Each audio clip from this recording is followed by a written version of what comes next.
favorite was the can. I love that one.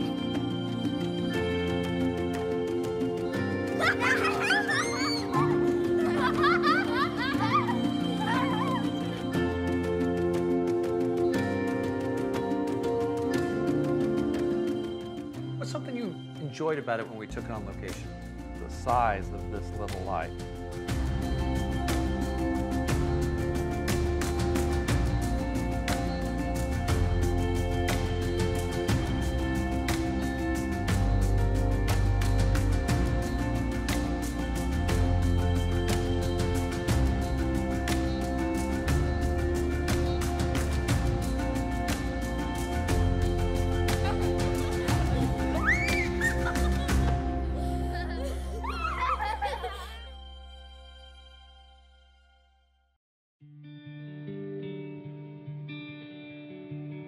Today we're talking about Godox's newest light, the AD100 Pro.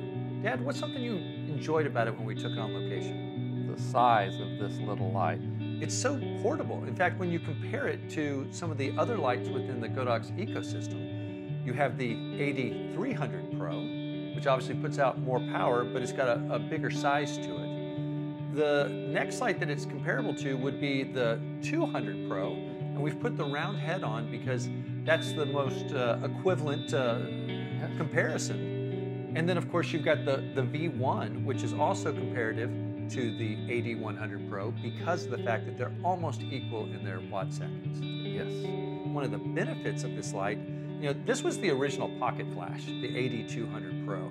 And of course, when you look at the scale of it, it's much, much smaller. And you mentioned that you really enjoyed the size. I do. I think for spontaneous moments that you're going out with your camera case, but you don't want to carry a bunch of extra lights, this is the perfect option for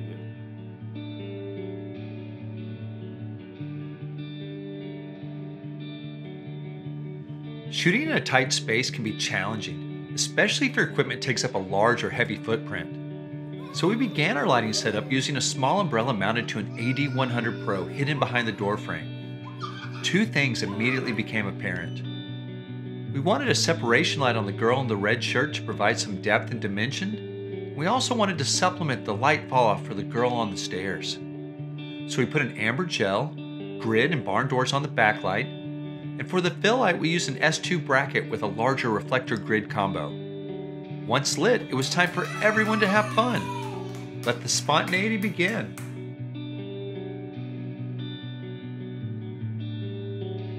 We loved the available light shining through the schoolhouse windows.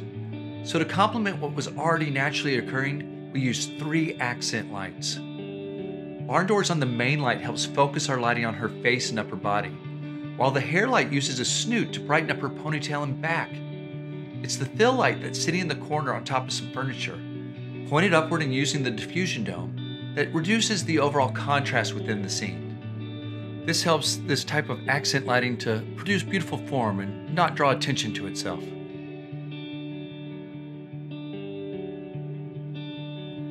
For this shot with the wagon, we put the girls in some open shade. Our main light is in a softbox to create a larger light source. Thanks to the Godox S2 bracket and the lightweight of the AD100 Pro, it was easy to handhold and keep pace as they moved. And boy did they ever. The second flash uses a larger reflector and grid to create the backlight. We also hid a flash behind the girl in green, using the barn doors to block the light from hitting the ground behind her. The main goal of this kind of lighting is to highlight the girls and capture their moments of joy. Secondarily, we also wanted to balance the overall scene. The key is that we needed to be quick and nimble. We used color and light direction to create the mood and atmosphere for this indoor concept. Compared with the cooler blue tones from the other room, the lamp's naturally warm tones provide us a visual focal point. We used a snoot and amber gel on the main flash. That allows us to control the light spill and match the color temperature while lighting our subject.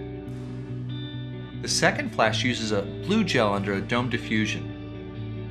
Bouncing off the ceiling helps us soften the light quality even more. We loved how lightweight, compact, and portable the AD100 Pro was to use on location. Thanks for taking the time to watch, like, and share this video. If you found it helpful, Check out Godox's official YouTube page, full of great content to help you learn and grow.